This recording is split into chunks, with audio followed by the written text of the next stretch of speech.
Hi, folks. Welcome to Crisco's Corner. Unfiltered commentary. Not your truth, the real truth. Please like, share, and subscribe. And as always, thank you for your support.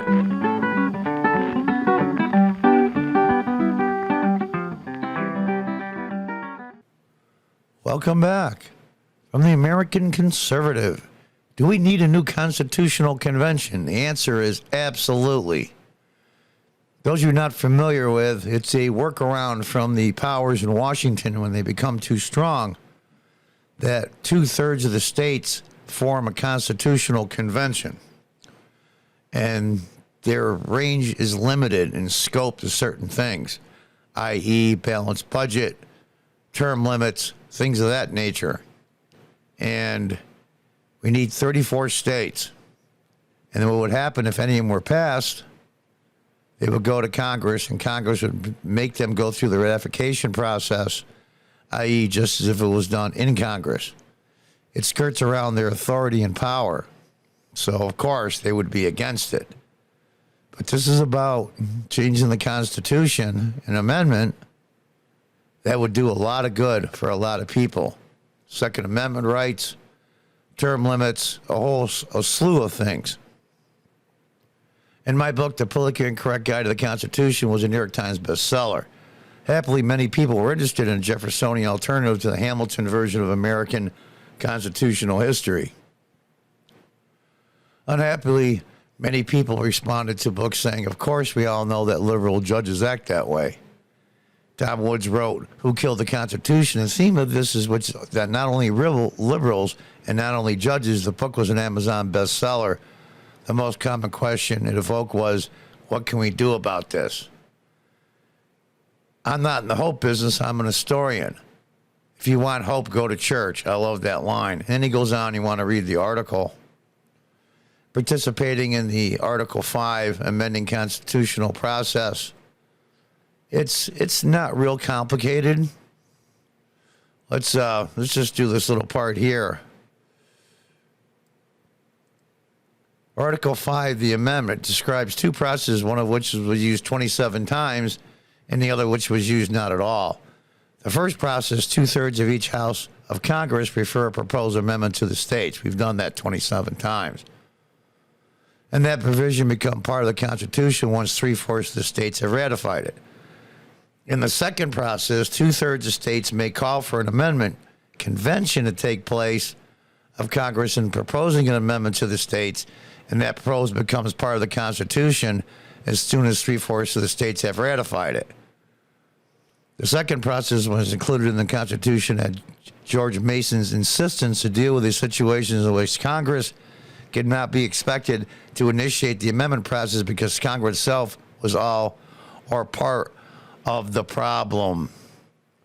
Congress was all or part of the problem. And there you have it. And you go through this. It was originally Mark Levin, who I'm a big fan of, was against it. And then he goes on to say how Mark Levin is for, he calls the Liberty Amendments, to propose 11 amendments which will serve to restore the Constitution's chief components: federalism, republicanism, and limited government. And so Mark Levin come around. I mean, Mark's a little tough. He doesn't mince words. It's something that needs to be done. Right now, Washington is out of control by both parties, Republicans and Democrats. Republicans are basically just a speed bump to slow down the progressive Democrat agenda. It's out of control. The Second Amendment has been chopped to pieces in a good 30-40% of the states. It's insane that you can own a gun in one state, walk 20 feet across the state line, and be arrested for a felony for the same gun. Second Amendment doesn't apply, apparently. And those of you progressives or Democrats who think this is all nonsense, you do it all the time with sanctuary states and sanctuary cities that goes against federal law. You break federal law all the time. Technically, all the states that have legalized marijuana have, even though I'm not I could care less one way or the other. That's not the point. We're talking about the Constitution as written. In this last stimulus package nonsense, it's supposed to be an infrastructure bill, and yet 10, 11% of it's only for infrastructure. All the rest of it is pork and nonsense, and taxes, and more restrictions, and more regulations. Yeah, it's time. It's time. We're out of options, folks. We need a convention of states. That's a good title. This is from the Convention of States.com. I will leave a link in the description to this article. Today, our country faces a serious question. How do we take power away from the federal government? No matter whether under Republican or Democratic control, Congress, the Supreme Court, and the White House have expanded their power well beyond the bounds set out by our country's founders. Yet 4 short years ago, Republicans found themselves in the same position Democrats are today. They control the White House and Congress, but anything change? No. And that's the one huge complaint I have against Trump. His personality is what it is. I can live with that. I don't care. And I'm a big Trump supporter. He didn't cut down the size of government. He didn't cut spending. I took exception to that, but it was not nearly enough for me to not to vote for him. But that's one of the main criticisms I've had. Now the Democrats are ready to follow through with their threats to pack the courts, add states, and decimate Second Amendment rights and religious liberty. We need a serious solution to federal overreach, and the founders gave us one in Article 5 of the Constitution. If you haven't considered it before, now is the time.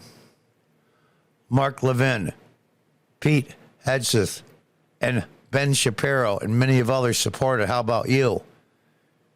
It's time to be very blunt. To those that claim to be conservatives, libertarians, Republicans, or constitutionalists, if you do not support calling a convention of states or in federal tyranny, you're now aiding and abetting the Marxists who intend to destroy this country. I agree. And he explains a convention of states is called and controlled by the states under Article 5 of the Constitution and has the power to propose constitutional amendments. These amendments can limit federal power and spending and mandate term limits for federal officials. People forget something.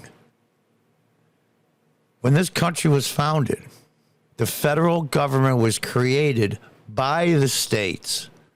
The states gave birth to it. And now it's out of control. Well, Congress and the White House have fallen to the socialist factions in our national government. State legislatures are still largely representative of the American people, for the most part. Liberty-loving legislatures control chambers in states across the country, and they're our last best hope of preserving freedom in the Constitution for future generations. You want to join the movement? It takes 34 states to call a convention of states and propose amendments. Now, I'll show you a map here that shows the number of states that, as of 2020 elections, this is the legislatures, not the governors. Democratic control, Republican control. By my count real quick, you can check my math. We are 2, maybe 3 states short, depending on how you put Minnesota. If all these states in red that are controlled, the legislatures are controlled by Republicans,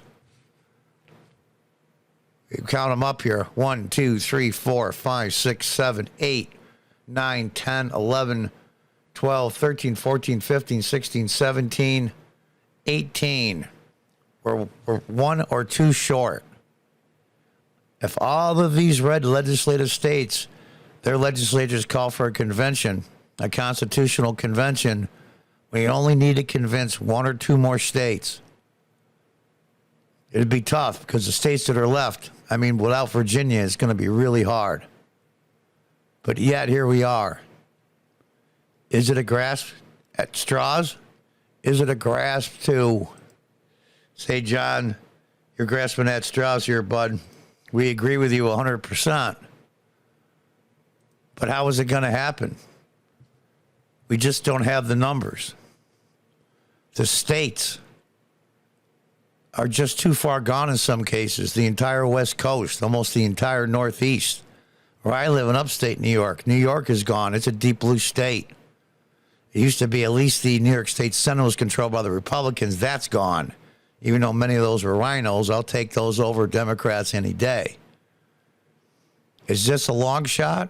Yeah. But needs to be talked about. Is it 1 in 100 chance? Maybe. Maybe 1 in 20 to be realistic. But we've got to do what we have to do. That's been sitting there in the Constitution since the country's founding. Article 5. It's never, ever been used. Let's do it. Let's, I'll leave this link, the Convention of States Action. Maybe you can give some money or volunteer or know what to do to put pressure on a couple of states more is all we need. And the convention and all the fear mongering and everything else is absolute nonsense. Absolute nonsense. The scope is very limited. We need a balanced budget amendment. We need term limits.